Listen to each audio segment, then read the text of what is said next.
Kolkata TV ডিজিটালে Bhaswati রয়েছে আপনাদের সঙ্গে।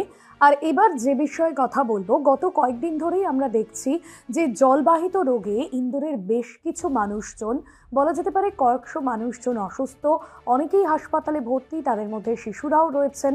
আর এবার গ্রেটার নয়ডায়, যেখানে এই জলবাহিত রোগে অসুস্থ হয়ে পড়েছেন অনেকেই, কি দেখা যাচ্ছে নাকি নর্দমার জলের সঙ্গে যে জল প্রত্যেকদিন মানুষ খান সেই কলের জল মিলেমিশে যাচ্ছে, আর তারপরেই জলবাহিত নানান রোগে আক্রান্ত হচ্ছেন সাধারণ মানুষজন।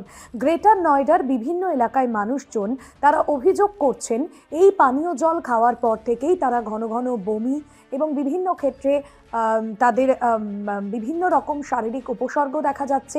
অনেক সময় ডায়রিয়ার মতো সমস্যা তাদের দেহে দেখা যাচ্ছে এবং এরপরেই কিন্তু সাধারণ মানুষজন তারা যথেষ্ট আতঙ্কিত হয়ে পড়েছেন এবং স্বাস্থ্য আধিকারিকরা, মূলত পুরসভার আধিকারিকরা এবং স্বাস্থ্য আধিকারিকরা তারা কিন্তু আসছেন এবং জলের নমুনা সংগ্রহ করছেন।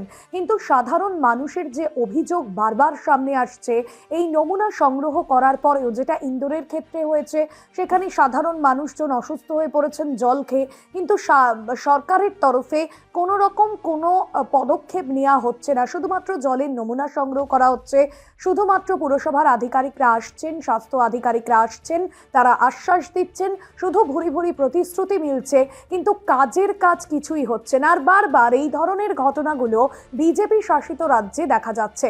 আর এবার গ্রেটার নয়ডার 1 নম্বর ডেল্টা এলাকার এই ঘটনা, যেখানে পানীয় জলের সঙ্গে, অর্থাৎ কলের জলের সঙ্গে মিশে যাচ্ছে নর্দমার জল। আর সেখানেই প্রশ্ন উঠছে, বিভিন্ন ক্ষেত্রে যে কলের জলের পাইপ রাখা হয়েছে, সেই পাইপের সঙ্গে কি কোনো ফুটো রয়েছে যার সঙ্গে এই নর্দমার দূষিত জল মিশে যাচ্ছে, আর তার ফলেই এই জলবাহিত রোগগুলো মানুষের শরীরে বাসা বাঁধছে?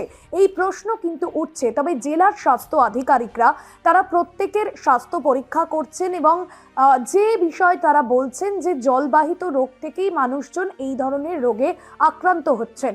সাধারণ মানুষজন একাধিক অভিযোগ জানাচ্ছেন। আপনাদের একটু জানিয়ে রাখি, স্থানীয় এক বাসিন্দা, তাদের অভিযোগ যে বারবার স্বাস্থ্য দফতর, জেলার স্বাস্থ্য দফতর এবং পুর কর্তৃপক্ষকে জানিয়েও কোনো রকম সুরাহা হচ্ছে না।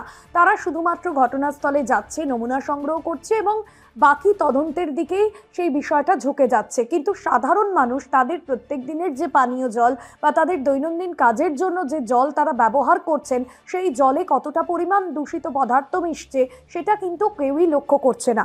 আরও একটা বিষয় দেখা যাচ্ছে যে ইন্দোরের ভগীরথপুরায় এখনো পর্যন্ত 13 জনের মৃত্যু হয়েছে। 9,000-এরও বেশি মানুষজন তারা অসুস্থ হয়ে পড়েছেন।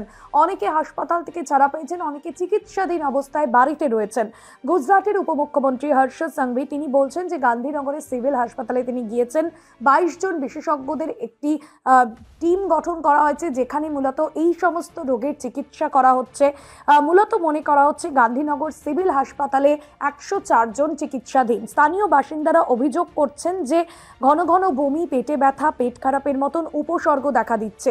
9,000-এর বেশি বাসিন্দা তারা অসুস্থ হয়ে পড়েছেন এই ধরনের জল খেয়ে। সেক্ষেত্রে তথ্য আসছে কতজন অসুস্থ হচ্ছে, কিন্তু এর সুরাহা কবে মিলবে?